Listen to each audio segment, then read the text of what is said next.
ஜோதி ஜோதி பரம் ஜோதி ஜோதி அருள் வாழ ஜோதி ஜோதி வாத ஜோதி நாத ஜோதி மாக ஜோதி யோக ஜோதி ஏறு ஜோதி வீரு ஜோதி ஏக ஜோதி ஆதி நீதி வேதனே ஆடல் ஏடு பாதனே வாதிஞான போதனே வாழ்க வாழ்க நாதனே.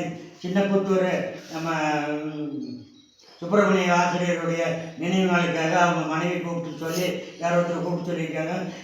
ஆசிரியர் சுப்பிரமணிய வாத்தியாருடைய ஆத்மா சாந்தி அடைந்து அந்த சுப்பிரமணிய வாத்தியாருடைய மகள் 2 பேரும் மகன் எல்லாரும் பேரும் பேசி எல்லாரும் நல்லமுறை அடைந்து எல்லாரும் எல்லா செல்வம் பெற்று அந்த ஆத்மாவில் உங்கள் குடும்பத்தார் சுப்பிரமணிய வாத்தியாருடைய ஆத்மா அந்த குடும்பத்தார் எல்லாத்தையும் ஆசீர்வாதம் பண்ணி எல்லாரும் எல்லா செல்வம் பெற்று அவங்க அண்ணன் தம்பி மாமன் மச்சான் எல்லாரும் எல்லா செல்வம் பெற்று பெருவாள் வாழ்த்துங்க ஐயனே.